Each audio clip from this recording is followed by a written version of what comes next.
Bon, je reprends la vidéo précédente qui a été interrompue de manière un peu prématurée. Je devais pas avoir les yeux en face des trous en fait parce que j'ai cumulé les erreurs. Alors, donc voilà, je voulais tester ce traitement, mais ça marchait pas. Alors en fait, il y a deux choses. D'abord, c'est pas ref ici, mais c'est href. Voilà. Et ensuite, c'est pas le code qu'il faut passer dans ce traitement-là, c'est la sortie JSON. Donc voilà, on était complètement à côté de la plaque. Je vais le recharger pour être sûr que l'objet est bien à jour. Voilà.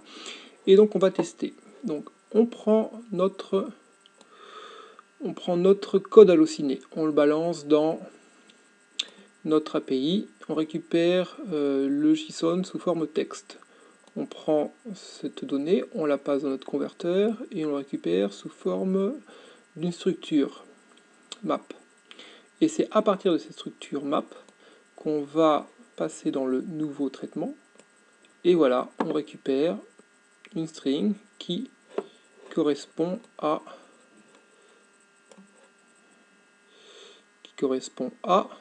suspense. Voilà, qui correspond bien à notre URL de poster. Donc ça fonctionne. Je vais mettre les choses un peu dans le bon ordre. Comme ceci, voilà, donc ça c'est en double, on s'en sert pas. Voilà, donc là on a trois traitements qui se suivent. Premier traitement, donc pour récapituler, hein, on prend le code halluciné, on interroge la base de données, on récupère la fiche du film au format texte, donc c'est du JSON texte. On transforme ce texte en structure HMAP, et à partir de cette structure HMAP, on extrait l'information qui nous intéresse, c'est-à-dire l'URL du poster. Voilà. Très bien. Alors, on va sauvegarder ce code-là quelque part, histoire de l'avoir sous la main. Je vais le mettre ici. Donc ça, c'est l'identifiant de la map de paramétrage de notre générateur de traitement. Donc voilà, ce qui est obtenu ici. Voilà. Alors, deuxième étape, donc ce que je voulais faire à la suite, c'est qu'une fois qu'on a ces trois traitements-là, ce qu'on peut vouloir faire, c'est les réunir en un seul traitement pour automatiser, donc faire en sorte que les traitements se suivent et que voilà, automatiquement les données soient transmises. Alors pour cela, on va créer une deuxième map de paramétrage, donc toujours en appuyant sur ce bouton-là. Voilà, donc elle est dans le presse-papier, on la récupère directement, on la met là. Voilà. Et voilà, donc on va créer notre deuxième paramétrage qui va être tool type transform. Donc toujours même type, hein, même genre d'objet. Donc quelque chose qui est généré à partir d'une transformation. Sur quoi est-ce qu'on va appeler la transformation? Donc notre objet main, ça va être entity de point et donc ici j'ai mon anti-sèche parce que je connais pas tous mes noms d'entités par cœur. Alors ça va être du data builder, voilà, data builder générateur 1. Voilà, donc on peut automatiquement aller le mettre dans le presse-papier et voilà. Voilà, donc tout le main, ça c'est fait. Tout le display, on va automatiquement le modifier maintenant. On va dire que c'est halluciné movie poster. Et puis, histoire de lui donner une tête un peu plus présentable, on va rajouter une icône devant, qui va être l'icône website halluciné. Voilà, donc ça c'est un identifiant qui correspond à une icône dans ma collection d'icônes. Voilà.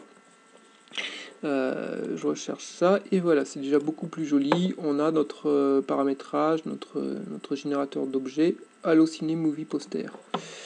Alors on continue. Ensuite on va mettre un tool input. Alors le tool input, ça va pas être une règle de génération classique, ça va être le mot-clé map.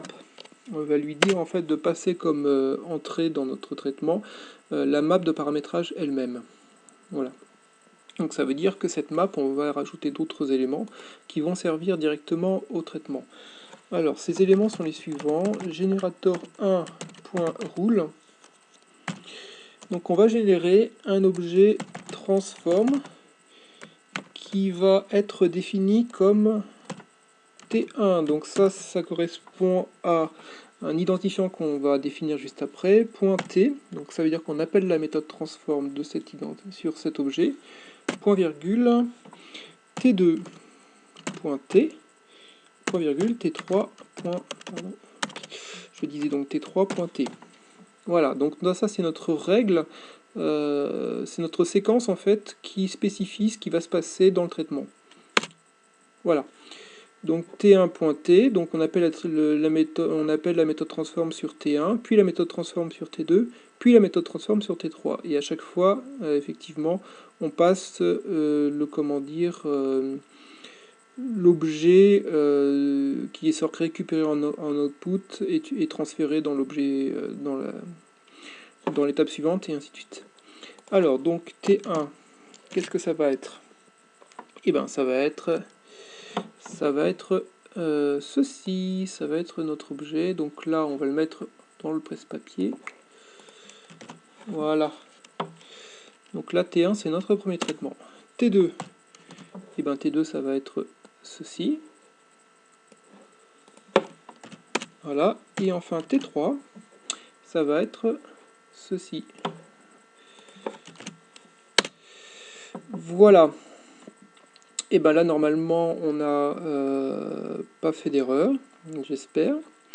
Donc, on récupère ce deuxième générateur, enfin ce deuxième objet comme ceci. Voilà, donc là, on a notre nouveau traitement. Et on va vérifier tout de suite si ça marche. Donc lui, je vais lui passer du texte en attendant, voilà. Non, c'est pas du texte d'ailleurs, c'est un objet, enfin bon, peu importe. On va lui passer du texte. Voilà, donc là, notre réceptacle d'objet, il a juste du texte, il a plus notre poster. Et là, on prend directement le code halluciné, toc, et ici, on récupère directement notre poster. S'il veut bien se charger, voilà. Voilà, donc vous voyez, ça fonctionne. Donc là, en gros, on a un traitement qui correspond à l'enchaînement des trois traitements ici. Voilà, et bien pour le fun, on va essayer avec un autre, histoire de vérifier que ça fonctionne.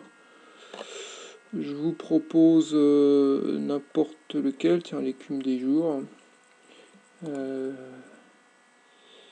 Hop. Voilà, donc on récupère le code halluciné pour l'écume des jours.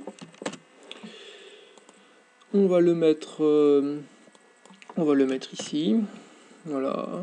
Donc là on a le code halluciné pour Claude Atlas et là c'est pour l'écume des jours. Et on va tout de suite vérifier que on récupère bien l'URL pour le poster de l'écume des jours. C'est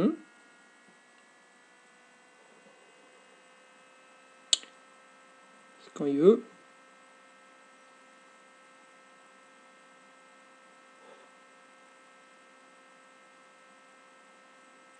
Oh, il n'est pas rapide, hein.